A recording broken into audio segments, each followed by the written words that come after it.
I don't want numbers. I don't even want to see a balance sheet, profit and loss, or any of that stuff. What excites you about the numbers does not necessarily excite the business owner.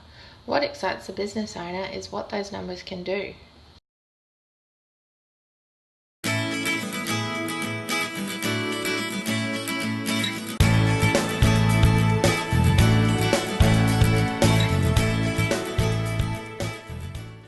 When a client comes to see you, who are they to you? They have a name, a business, and figures to process. Do you ever stop to think, who are these people? What are they even working towards? How are they really coping with running a business? Are they even surviving?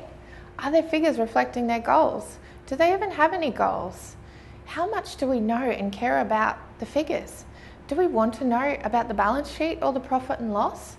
More importantly, how did this business even start? Was it planned or did it evolve over time? Who created the business and the idea and where it is today? Was it a husband and wife, or has it been handed down through the generations? And while I'm asking you these questions, do you know what the most common question is that is directed to a business owner? How is business going? How is it going? What is the answer? And how do you think most of us answer this? I can tell you what the most common answer is.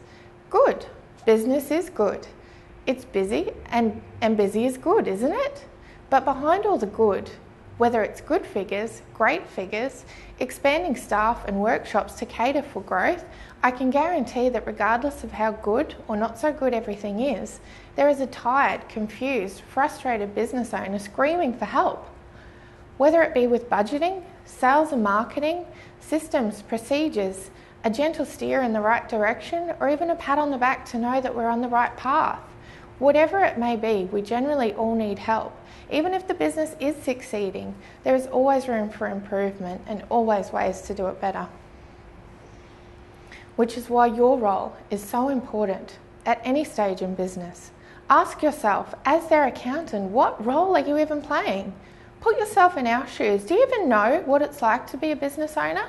Most of us are simply winging it, hoping for the best, hoping for that lucky break, taking the wins, copying the falls, accepting that that's just a part of business. Working days and nights and weeks, and we're becoming slaves to our business with seemingly no way out. We're lost. We just don't know which way to turn. What are we working towards? What are our goals? How do we compete in this tough market? What can we offer more for less? How can we be the best? Who can help us? We employed staff to help us, but it's just not enough. We need something more, someone who we can turn to, someone who we can trust. And the answer is simple. It starts with you. But how can you be different to the rest?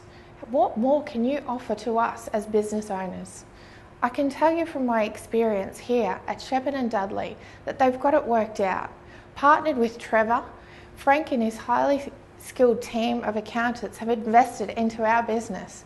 They've invested into us by inviting us to grow with them.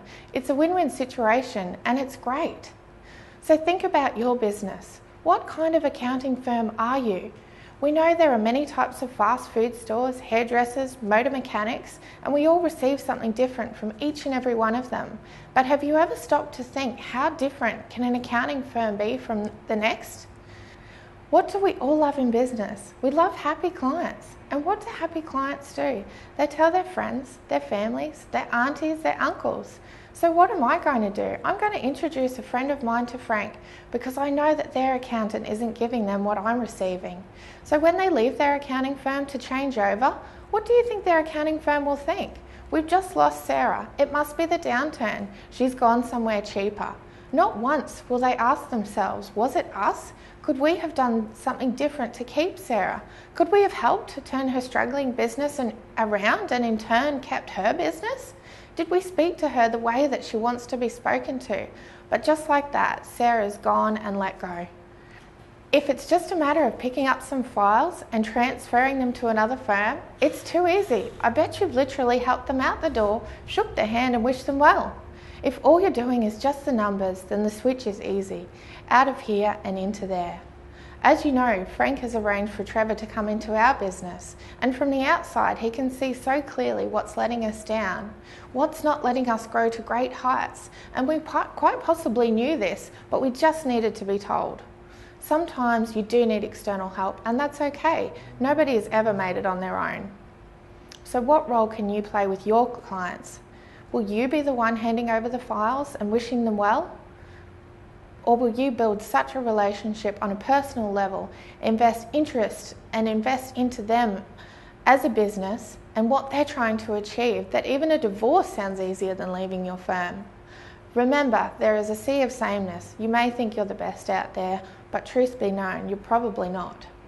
How often will you ring a client and ask them how they're going? What are they up to this weekend? How is their work-life balance? Because I can tell you that they're not going to ring you for a casual chat, especially while it's on the clock. It's not just about the qualifications, the experience, or the timely manner that you offer your service. Go above and beyond. Get to know your clients. Ask the right questions. Give them something that they're not expecting. Get interested, get invested, and grow together.